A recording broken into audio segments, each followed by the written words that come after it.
Aujourd'hui c'est une vraie journée d'automne. Il pleut, on boit des boissons à la cannelle et on met des grosses chaussettes parce qu'il fait froid. Vu que le sol n'est pas encore isolé au niveau du camion. Je continue sur l'isolation et je vais m'attaquer au plafond. Ça avance super bien en vrai. On s'y met à fond, je filme pas donc parce que n'empêche filmer ça prend pas mal de temps.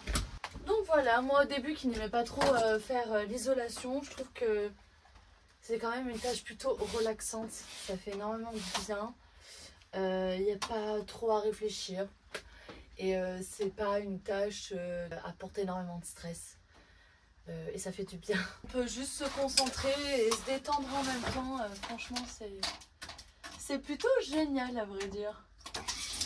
1,40 et j'ai dit combien? Je vais dire 40, 69,5, 1,40, 69,5, 1,40, 69,5. Bon, celui-là, il est aussi. Ah putain! Mais décidément, mais à chaque. Oh là là! Vous me recevez 5 sur 5. Donc lui, ce morceau, il est trop petit.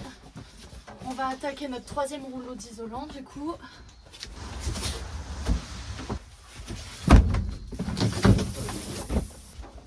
Un 40 sur 69,5. Hein. On se souvient. Hein. Je sais, je devrais pas trop marcher dessus, mais j'ai tellement pas de place. Je suis légère comme une plume, je fais même pas de marque. Dans les premières vidéos où on commence l'isolation, on voit que je galère et on galère à faire des patrons. On a essayé différentes techniques pour faire les patrons, chaque fois c'était une galère et tout. Et en fait maintenant on n'utilise même plus de patrons. On le fait comme ça et ça marche super bien. Donc gain de temps par rapport à ça, c'est incroyable. Et j'ai chaud, dis donc. Je les prédécoupe tous. Ceux du plafond comme ça, j'attends que Théo arrive et on va pouvoir les fixer ensemble. La vidéo de la semaine précédente, on voit à quel point notre aménagement c'est très chaotique. Oh là là, la pluie. Est-ce que vous allez m'entendre? Ça c'est la question. Que c'est très chaotique et que... je suis sûre que vous allez rien entendre. Que c'est très chaotique et qu'on est en train d'apprendre et en fait on n'y connaît absolument rien.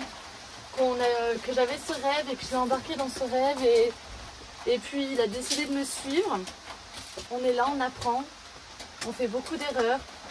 Mais ces derniers temps, c'est vrai qu'avec cette chaîne YouTube notamment, et la vie en général m'a mis beaucoup de gens qui s'y connaissaient sur la route et qui nous aident.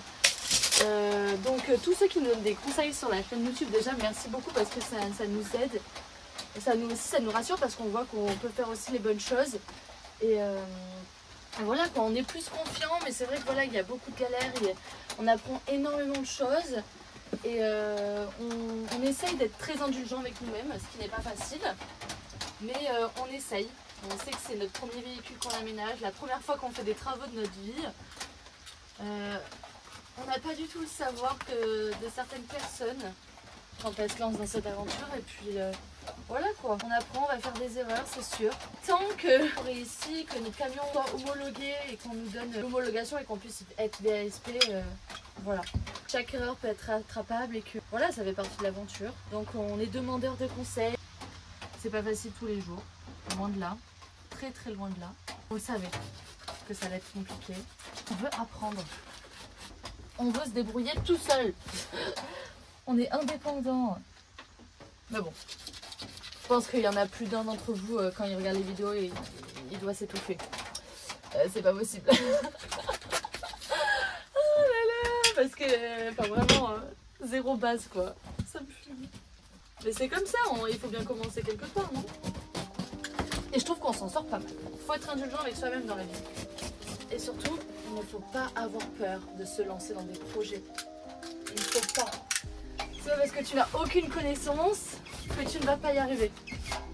Tout le monde est parti avec zéro connaissance et tout le monde arrive à faire des choses. Donc on peut y arriver. S'il y en a d'autres, pourquoi pas nous, j'ai envie de te dire. Première fois, ouverture de la fenêtre parce qu'on a un peu chaud à l'intérieur. Génial! Et je pense qu'on va aussi ouvrir le lanterneau.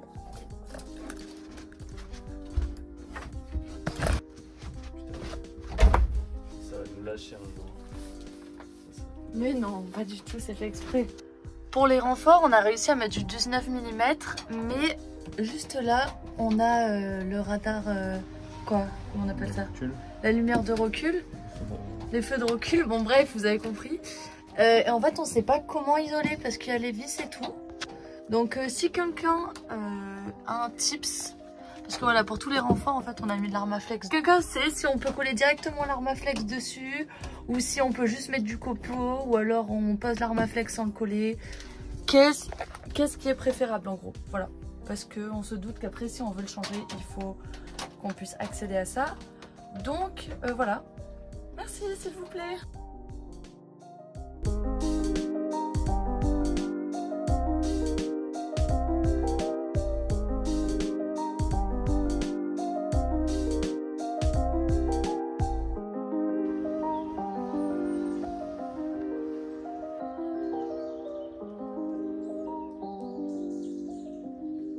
Aujourd'hui, il me reste quelques petites zones d'isolant à finir. Et puis, je vais ranger tout ça pour qu'on puisse enfin s'attaquer à l'électricité.